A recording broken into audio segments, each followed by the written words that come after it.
At T-Mobile, our critical mission is providing unparalleled 5G coverage for when connectivity is mission critical. Introducing T-Priority, America's best 5G network experience for first responders, even in times of congestion. More capacity, faster speeds, better coverage. T-Priority from T-Mobile, built for tomorrow's emergencies, ready today. Discover more at t-priority.com. For qualifying organizations on eligible rate plans, coverage not available in some areas and may be impacted by emergencies.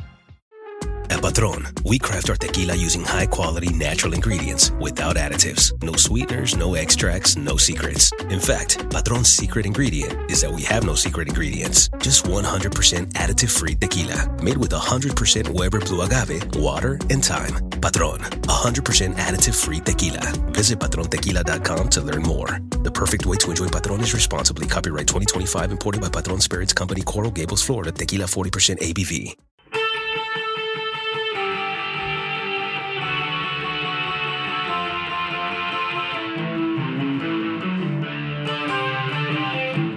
This is the Daily Blast from the New Republic, produced and presented by the DSR Network. I'm your host, Greg Sargent.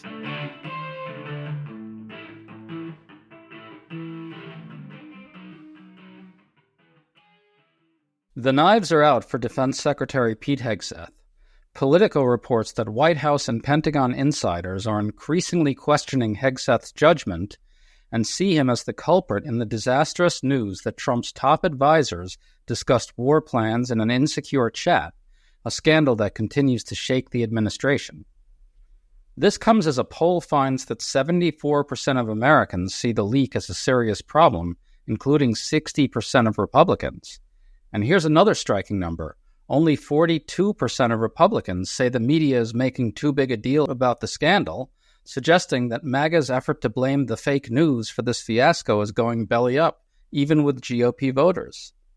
Surprisingly, though, there's no indication that Trump world is ready for the next Hegseth fiasco, and there surely will be one.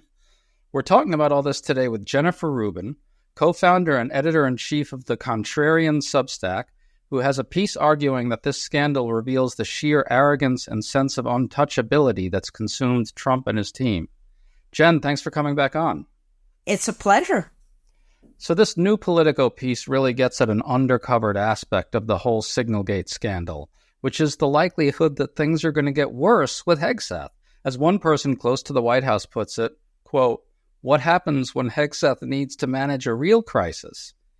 Jen, that's a damn good question.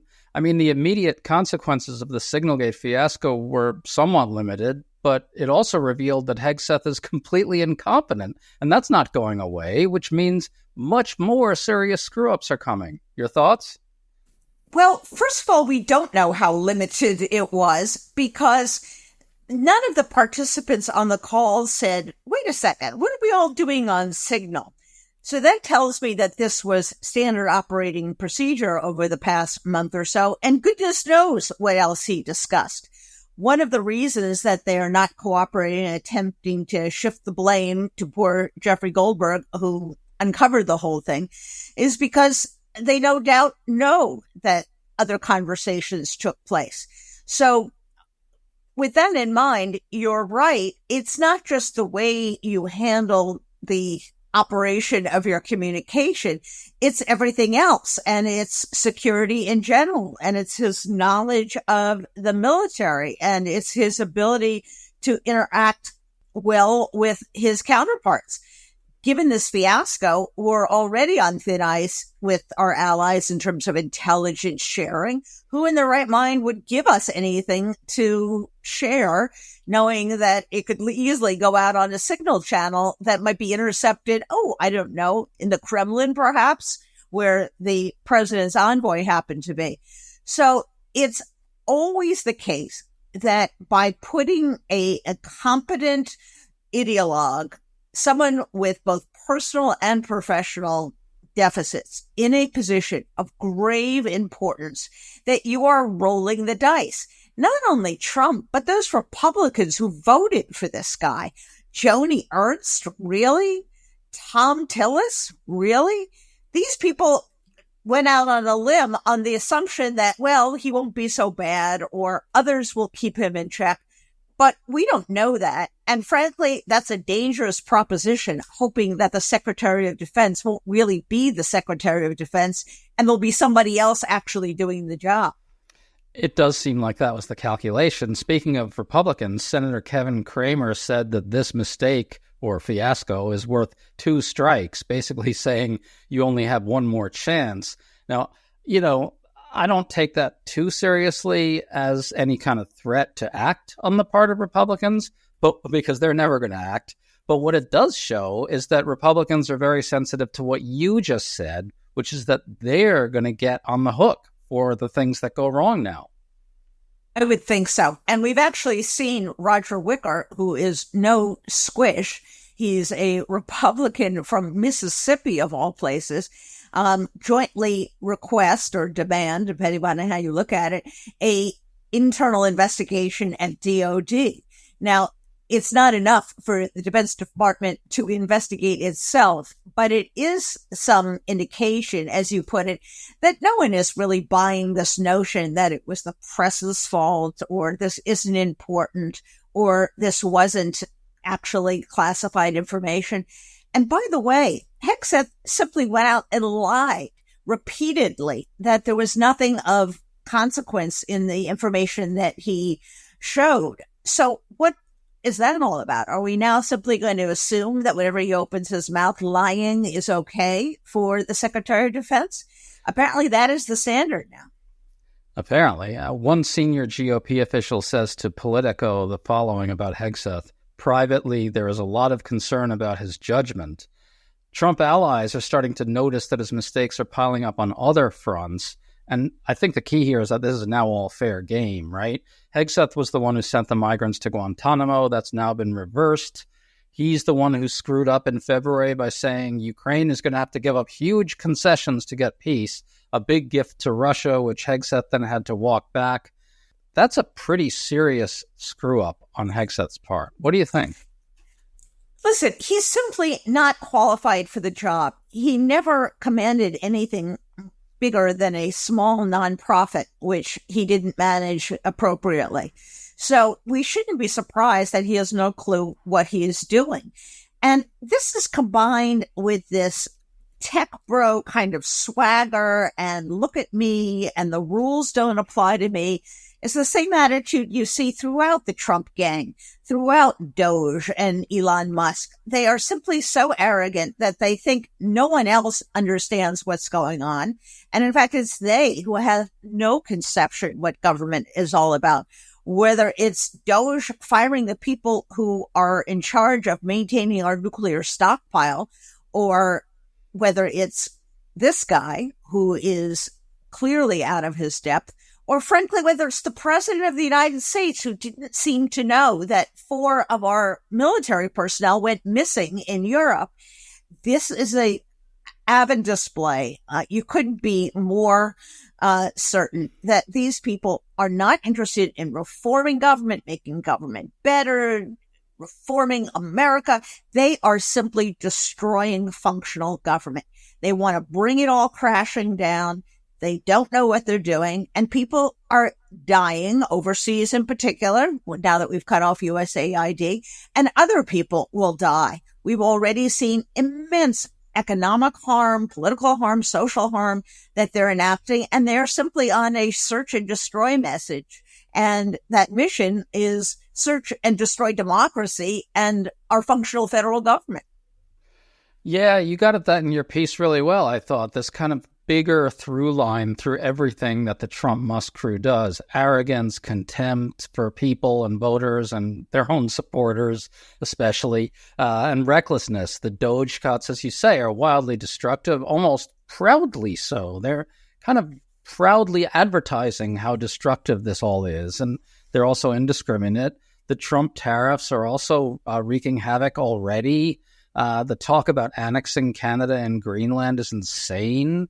They're just sort of ripping up our alliances with wantonness that is almost impossible to really fathom. That broader theme, I think, is the real story emerging from Signalgate and from the administration in a bigger sense. Absolutely. The notion that these people even want to govern well is farcical. There are three motives, as far as I can see, that apply to these guys, and they apply to any authoritarian regime. First is the grift. What can they get out of it? What profits can they garner? So when you have tariffs that disproportionately hit other car companies, but not Tesla, that's the grift. When you have the president of the United States going into the crypto business, that's grift. So never underestimate the pure greed and financial avarice of these people. Second thing they're in for it is revenge. And that motivates a great deal of what Trump is doing. It's not only revenge against his persecutors, as he sees them in the Department of Justice. It's against everyone. It's the press. It's the functional government. It's the military that didn't necessarily take all of his crazy orders the first time. Anyone who has opposed him, anyone who has shown any spine, is now on his hit list. So he is out to destroy, whether it's law firms, universities, government, what have you, because it's revenge. Science. And yeah, exactly. Science, any independent source of information or data that could possibly have bothered him over the years. And the third is that... And healthcare. Is that these guys are nihilists. That's what authoritarians do. They have to drag down the whole edifice of not only democracy, but functional government, because then it's a mess, then there's chaos, and then they come in and say, I'm going to fix it all. So they light the match, set the fire, and then show up like they're the fire department. That's kind of what we have going on. Spring is finally here. For us in DC, that means cherry blossom, warmer weather, and more breaking news each and every day. To stay up to date on all the news that you need to know, there's no better place than the DSR Network. And there's no better way to enjoy the DSR Network than to become a member. Members enjoy an ad-free listening experience, access to our Discord community, exclusive content, and more. Use code DSR2025 for a 40% off discount on sign-up at thedsrnetwork.com/buy. That's code DSR2025 at thedsrnetwork.com/buy. Thank you, and enjoy the show.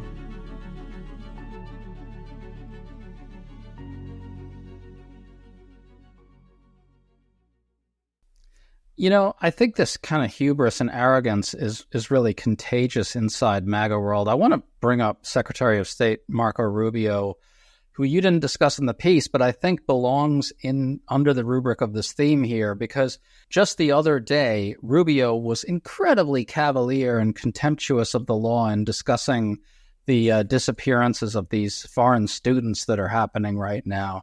He just basically said, yeah, you know, we're going to do this to hundreds of them. And the statute doesn't even really allow that. The statute that they're using is supposed to be applied sparingly and judiciously and not in cases of punishing speech. And so this gets at what you're talking about, this kind of cavalier, flippant arrogance, this kind of fuck you to everything, the law, norms, rules, you know, we're in charge now. And Rubio is supposed to be one of the slightly better ones. And so I feel like he's been kind of infected by this arrogance and hubris and recklessness that you're talking about. I think he's the worst of the lot.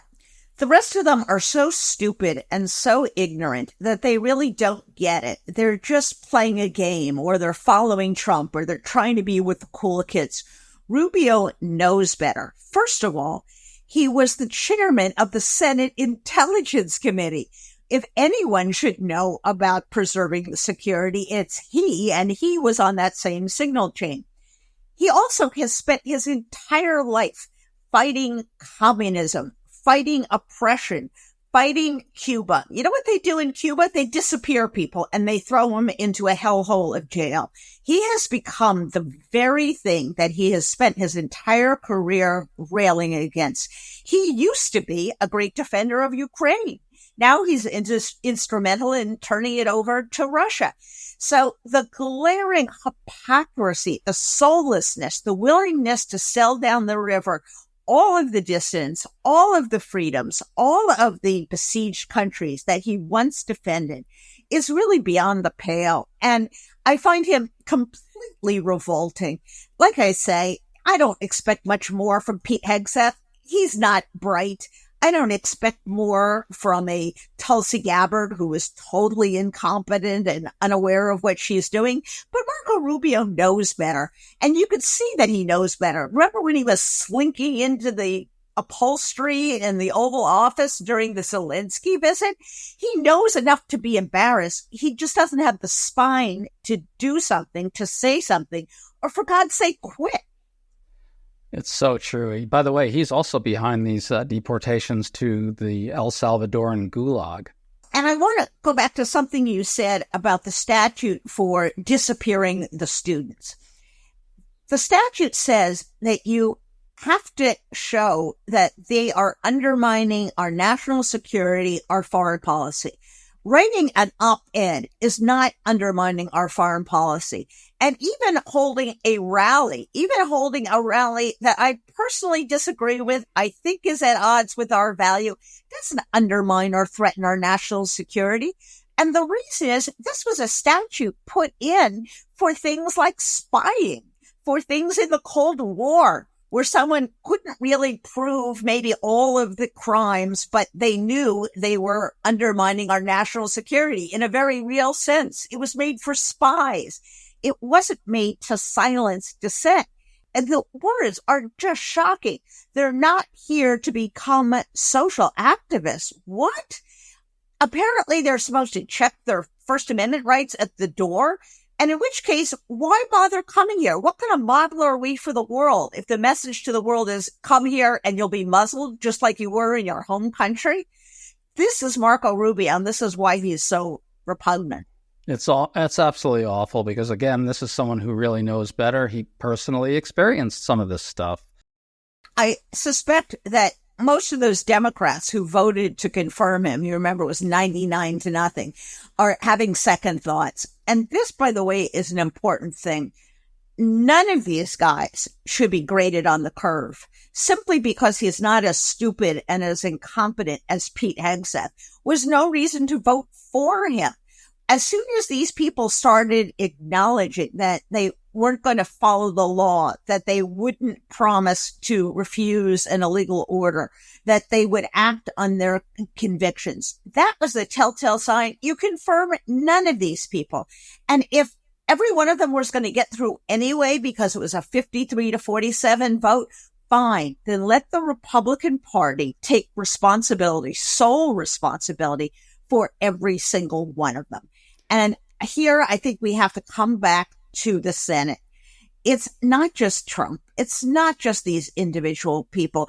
It is a thoroughly corrupt Republican Senate. These people know better. Susan Collins knows better.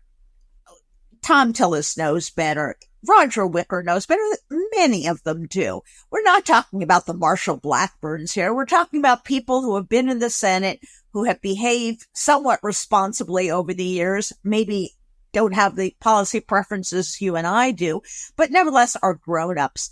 And they have just gone along because they are cowards. Some of them actually fear for their physical safety. And by the way, if that's what they're afraid of, then we really are being run by the mafia. Then we really are into a thugocracy. If United States senators are afraid for their physical safety. And if they're simply afraid to be challenged in a primary or to have some mean tweets put out about them, then they aren't fit for public office. Then they have acknowledged they are morally, intellectually incapable of upholding their oaths. And they should get out of town, frankly. They should let people who have some spine, who have some conscience, run for those offices. But they won't, of course. They thrive in the limelight. They couldn't get nearly as impressive jobs out there as they have now. They are big man and big woman on campus. They get lots of pats on the back at the country club when they go home. So they're not about to sacrifice any kind of personal advancement for what? The sake of the country? Democracy?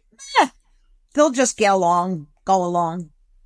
I want to underscore your point about Democrats. If they're not regretting their vote for Rubio right now, then it's absolutely shameful. Let's go back to Hegseth and Signalgate for a second. As you know, there's a lawsuit underway on this, and Judge Boasberg has ordered administration officials to preserve all information of the text chain. What's going to unfold here in your view? Well, the lawsuit concerns the requirement that you preserve records. And by definition, using Signal, which evaporates the message either in a day or a week, depending upon how you've said it, does not preserve documents, aside from the fact it was on a platform that was not secure. There are laws that say you have to preserve the documents. So apparently they are flouting that, and a good government group sued to enforce this statute. Judge Boasberg, who is, of course, the judge also hearing the deportation case under the Alien Enemies Act, said, no, you got to preserve this stuff. Now, the real question is, since they have been skirting the orders of courts from one coast to the next, is, first of all, whether these are already gone because they've already expired in some cases. And secondly, whether they actually heard the judge, understood that that means now they have to take it seriously and start preserving. So if a week or a month from now, we find out that they still are not preserving these records, then we have yet another instance in which they are attempting to flout the courts because they seem to think they're above the law, they're beyond reproach. Why can a federal court judge tell them what to do? This is the mentality that we're dealing with. Well, they say that openly, yeah. I think what you're getting at here is that the likelihood is exceptionally high at this point that a lot of communicating like this had gone on up to the point of the scandal, and maybe even after, given how arrogant they are. And so a big question is going to be what is preserved of those conversations. Exactly. And, Hillary Clinton got to write her op-ed saying, I told you so. She must be just exploding with fury. I give her credit for writing a well-reasoned and thoughtful op-ed as opposed to screaming into her pillow at night. But this is the hypocrisy. And of course, all the talk about her emails, all the talk that Republicans are the only ones serious about national security, all the blather that only Republicans are making us strong, it's all bunk. And of course, they're making us weaker. They're destroying our alliances. They're putting our national secrets out there on insecure platforms. And I think Democrats have to make this case that those guys are the weaklings. Those guys are the incompetent boobs. And if we don't put some real shackles on them, they're going to get this country in deep, deep trouble.